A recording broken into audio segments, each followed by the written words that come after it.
HCU వివాదం గత కొన్ని రోజుల సందైతే ఎంత పెద్ద రచ్చ అవుతున్నదో ప్రత్యేకంగా చెప్పాల్సిన పని లేదు. కాకపోతే రోజు రోజుకు ఈ వివాదం ముదురుతూనే ఉన్నది తప్ప తగ్గుతలేదు. అయితే దీని మీద రీసెంట్గా రియాక్ట్ అయి హైకోర్టు సుతం ఒక ఆర్డర్ సుతం వేసింది.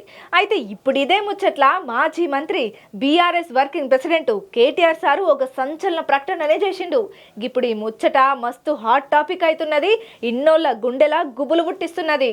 ఇక మాజీ మంత్రి కేటీఆర్ సార్ ఒక సంచలన ప్రకటన చేసిండయ్యా. ఇప్పుడు ఈ మాట ఇన్నోళ్ళ గుండెల్లో రైలు ఊరుకుతున్నాయ్యా. కంచె గచ్చిబౌలి భూములను ఎవ్వరు కొనుక్కోవద్దు. ఒకవేళ మీరు కొన్నా మేము అధికారంలోకి రాగానే వాటిని వెనకకు తీసుకుంటాం. ఇది యాది పెట్టుకోండి, తస్మాత్ జాగ్రత్త. 400 ఎకరాలు ఎవరు కొన్నా నష్టపోతారు. ఇది బరాబర్ మీ మైండ్లకు ఎక్కించుకోండి. ఎవరన్నా రేవంత్ రెడ్డి సార్ చేసే బిస్కెట్లకు షాయ్ బఠానీలకు ఆశ పడ్డరా? మీ బతుకులు బుగ్గిపాలైతే బట్టన్ల బఠానీలు అమ్ముకొని కూడా పనికిరారు. ఈ భూముల వ్యవహారం మీద తెలంగాణ భవన్లో గురువారం కేటీఆర్ సార్ ప్రెస్ మీట్ పెట్టుకుంటూ వచ్చిండు. 3 ఏళ్లలో మేము అధికారంలోకి పక్కా రాగానే హెచ్సియుకి చెందినటువంటి 400 ఎకరాల భూమిని అతి పెద్ద ఈకో పార్కు లెక్కన మేము మారుస్తాం. పచ్చని చెట్లను నరకొద్దని విద్యార్థులు నిరసనలు చేస్తుంటే మంత్రులు వాళ్లకు ధైర్యం ఇయ్యాల్సింది పోయి వాళ్లను గుంట నక్కలు పేడ ఆర్టిస్టులని అవమానపరుస్తారా? ఇదేనా మీరు చేసుకున్న రాజనీతి అని మస్తు గర్వమైండు కేటీ రామారావు సారు. పేరుకే ప్రజాపాలన, ఎక్కడ ప్రజాస్వామ్య స్ఫూర్తి కనబడతలేదు. మేము అధికారంలో ఉన్నప్పుడు హైదరాబాద్కు గ్రీన్ సిటీ అవార్డు వచ్చింది. కోట్ల మొక్కలు నాటి హరిత విప్లవానికి తెర లేపినాం. ప్రభుత్వ భూమి అయితే దొంగలెక్క ఎందుకు పోతున్నారు? ప్రభుత్వ భూములు ప్రజలవి, సీఎం ధర్మకర్త మాత్రమేనని ఈ ముచ్చట్లలో ప్రభుత్వం వెనక్కు తగ్గకపోతే పోరాటం గట్టిగానే చేస్తామని చెప్పి కేటీఆర్ సారు బల్లగుద్ది కరాఖండిగా గట్టిగానే వార్నింగ్ ఇచ్చిండు. ఇక ఇది హైదరాబాదు భవిష్యత్తు కోసం చేస్తున్నటువంటి పోరాటం అని కేటీఆర్ సార్ చెప్పుకుంటూ వచ్చిండయ్యా. ఏదైనా కానీ మళ్ళొక్క పారి యాది పెట్టుకోండి. ఈ భూమికి సంబంధించి ఏదైతే హెచ్సియు 400 ఎకరాల భూములను ఎవ్వరు కొనొద్దు, ఎవ్వరు అమ్మొద్దు.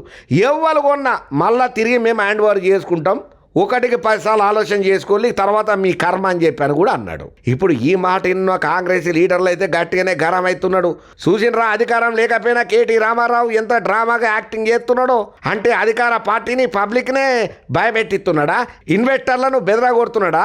ఏమనుకుంటున్నావయ్యా కేటీఆరా? నువ్వు చెప్తే వినేటోళ్ళు ఎవరు లేరు. రేవంత్ రెడ్డి ఏం చేయాలనుకున్నాడు అది చేసి చూపెడతాడు. మీ గుట్టు రట్టు చేస్తారు, వెయిట్ అండ్ సీ అని చెప్పి ఇంకొంతమంది కామెంట్లు పెడుతున్నారు కేటీఆర్ సార్కు అగెనెస్ట్గా కాంగ్రెస్ పార్టీ పెద్దలు. ఇక మరి ఇప్పుడు ఈ పంచాయతీ ఇక్కడితో ఓడిచిపోతుందా? మళ్ళీ దీని మీద కౌంటర్ల మీద కౌంటర్లు ఒకరికొకరు ఇచ్చుకుంటూ పోతారో ఏం చేస్తారో తెలియదు. కానీ పురాగా మాత్రం ఇప్పుడు హైకోర్టు మాత్రం స్టే ఇచ్చింది. ఏమని?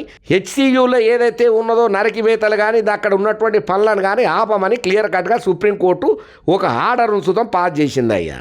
ఇక దీని మీదనైతే చాలా మంది పెద్ద పెద్ద సెలబ్రిటీలు తోపు నాయకులు అయితే గట్టిగానే పోస్టుల మీద పోస్టులు, కామెంట్ల మీద కామెంట్లు, ఎవరికి దోచిన వాళ్ళ అభిప్రాయాలను అయితే చెప్పుకుంటూనే వస్తున్నారు. ఆల్మోస్ట్ చాలా మంది మాత్రం రేవంత్ రెడ్డి సార్కు వ్యతిరేకంగా అత్తున్నట్టుగానే అనిపిస్తున్నదని చెప్పి చాలా మంది బీఆర్ఎస్ పార్టీ నాయకులు కూడా వాళ్ళ స్టైళ్ళల్లో పోస్టులు పెట్టుకుంటూ వస్తున్నారు. ఏదేమైనా మళ్ళొక్క పారి బీఆర్ఎస్ పార్టీ పక్క అధికారంలోకి వస్తుంది. కూకటి వేలతోటి ఈ కాంగ్రెస్ పార్టీని అధికారంలోకి దింపుతాము, కాంగ్రెస్ పార్టీని మళ్ళీ తెలంగాణలో పత్తా లేకుండా చేస్తామని చెప్పి బీఆర్ఎస్ పార్టీ అంటే అసలు బీఆర్ఎస్ పార్టీని కాంగ్రెస్ పార్టీనే లేకుండా చేస్తామని చెప్పి బీజేపీలు అంటున్నారు. ఎవరు ఏమనుకున్నా కూడా ఓటరు ఏదైతే శివరాకరికి నిర్ణయం చేస్తాడో, ఫైనలింగ్ చేస్తాడో గదే ఫైనల్ అవుతుంది. అప్పటిదాకా ఓపిక పట్టాలి. ఇంకా ఒక 3-4 ఏళ్ళు ఆగితే మొత్తం పురాగా తెలిసిపోతుంది అందరి జాతకాలని అంటున్నారు ఇంకొంతమంది.